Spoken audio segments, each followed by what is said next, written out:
తిన్నారా చెప్పేందు. ఏం లే మరి టైంకి తింటున్నావా లేదా చూసిపోదామని వచ్చిన ఒకసారి. నాకు మొన్ననే పింఛన్ డబ్బులు వచ్చినాయి, అందుకే రావచ్చుడు. తాత ఏంది అటు మరి చూస్తున్నావు? ఏం లేదు ఉట్టిగానే రా. మంచిగా ఉన్నవారా మరి? మంచిగా ఉన్నవని నాకు కొన్ని పైసలు కావాలి తాత. నీకెందుకురా పైసలు బాడుకో?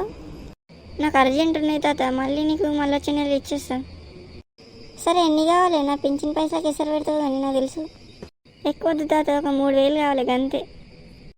సరేరా మన్మడ, సాయంత్రం ఫోన్పే చేపిస్తా పోతానన్న. కన్ఫామ్ వేపిస్తావు కదా, మళ్ళీ మోసం చేయవు కదా? నీకు చేస్తున్నారా మన్మడ, ఊళ్ళకన్నా చేస్తా కానీ. సరే మరి తాత, నేను పోతా మరి, మళ్ళీ వస్తా కానీ. A few moments later. మామ ఏడున్నోరా, దా పైసలు సెట్ అయినాయి తాగుదాం. మామ చెప్పురా వచ్చిన. పైసలు సెట్ అయినాయి మామ, తాగుదాం. సరే మరి బారుకోదాం. ఇంకేం ఎందుకురా బారుకు, మా ఇంటికాడ లేరు, అందరూ ఊరికి పోయారు, మా ఇంటికే పోదాం. సరే మరి నీ ఇష్టం, పోదాంపా. A few minutes later. పైసలు అయితే అడుగుమన్నావు కానీ మళ్ళీ ఇస్తావారా నువ్వు?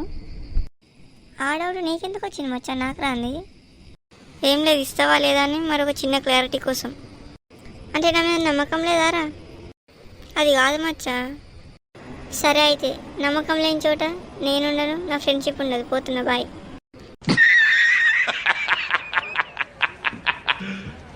మీ దోస్తుగాళ్ళలో కూడా ఇట్లాంటి వాడు ఉంటాయని ట్యాగ్ చేయండి ప్లీజ్.